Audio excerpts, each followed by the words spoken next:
Birləşmiş Ştatlarda Green Card lotereyası faktiki olaraq dayandırılıb. Bu barədə ölkənin daxili təhlükəsizlik katibi Kristi Noyen bəyanat yayıb. Onun sözlərinə görə qərar dekabrın 13-də Brown Universitetində 2 nəfərin ölümünə səbəb olan atışmaya görə verilib. Birləşmiş Ştatların təhlükəsizlik katibi bildirib ki, hücumu həyata keçirən şəxs 2017-ci ildə Green Card vasitəsilə ölkəyə daxil olub. Buna görə də proqramın dayandırılması haqqında Prezident Donald Trump göstəriş verib. Bəzi analitiklərə görə Birləşmiş Ştatlarda əhalinin bir hissəsi immiqrasiya sisteminin sərtləşdirilməsini istəyirlər. Hətta onların fikrincə bunun üçün Green Card müraciətlərini də məhdudlaşdırmaq mümkündür. Bununla bağlı xüsusilə narahatlıq mənbəyi sayılan ölkələrdən gələnlərə diqqət yetirilir. Bir müddət öncə Trump administrasiyası Birləşmiş Ştatlara girişinə əvvəlki illərdə qadağa qoyulan 19 ölkədən olan şəxslər üçün Green Card-da daxil olmaqla bütün immiqrasiya müraciətlərini dayandırıb. Qadağa tətbiq edilən ölkələr Əfqanistan, Myanma, Çad, Kongo, Ekvatorial Qvineya, Eritreya, Haiti, İran, Liviya, Somali, Sudan və Yəmən. Məhdudiyyət tətbiq edilən ölkələr isə Burundi, Kuba, Laos, Sierra Leone, Togo, Türkmənistan və Venezueladır.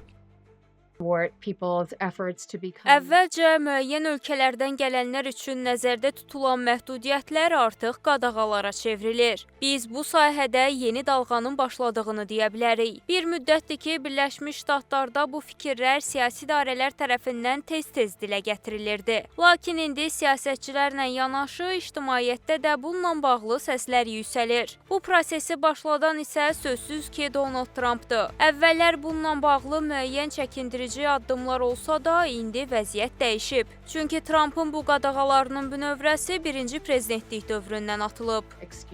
Ekspertlərin də vurğuladığı kimi, əslində Donald Trump'ın Green Card-la mübarizəsi daha əvvəldən, yəni ilk prezidentlik dövründən başlayır. Trump'ın elə 2017-ci ildə New Yorkda 8 nəfərin ölümü və 1 nəfərin yaralanması ilə nəticələnən 2 yük maşınına hücumdan sonra bu proqrama qarşı mübarizəsi ciddi xarakter almışdı. Bəzi analitiklərin fikrincə, Green Card proqramına tətbiq olunan məhdudiyyətlər onun tamamilə bağlanacağı anlamına gəlmir. Çünki Green Card Birləşmiş Ştatların immiqrasiya və vətəndaşlıq qanunvericiliyinin tərkib hissəsidir. Son illərdə müraciət sistemində yenilənmələr və müəyyən dəyişikliklər baş verə bilər. Lakin yaxın gələcəkdə proqramın ləğv edilməsi real görünmür. Bu proqram Konqres tərəfindən müəyyən tələblərə cavab verən ölkələrdən immiqrantların cəlb olunması yolu ilə ölkənin demoqrafik müxtəlifliyini artırmağa yönələn mexanizmdir. Üstəlik bu proqramla Birləşmiş Ştatlar müxtəlif ölkələrdən immiqrantlar cəlb etməklə əmək bazarını zənginləşdirir və mədəni müxtəlifliyi qoruyur.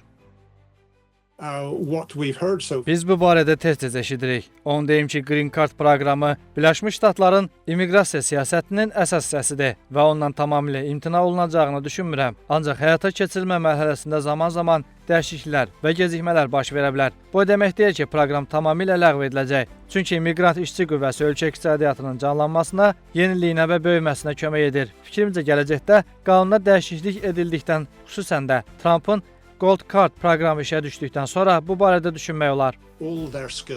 Xatırladaq ki, bir müddət əvvəl Amerika Birləşmiş Ştatları prezidenti Green Card-a alternativ olaraq özünün Gold Card-ını təqdim edib. Rəsmi məlumatlara görə bu yeni proqram çərçivəsində əcnəbilər təxminən $1 milyon qarşılığında Birləşmiş Ştatlarda daimi yaşayış icazəsi və daha sonra vətəndaşlıq almağa çıxış əldə edə biləcəklər. Donald Trump bu proqramı ölkəyə xarici yatırım və ixtisaslı işçi cəlb etmək, həmçinin dövlət büdcəsinə gəlir gətirmək məqsədi ilə hazırladıqlarını bildirib.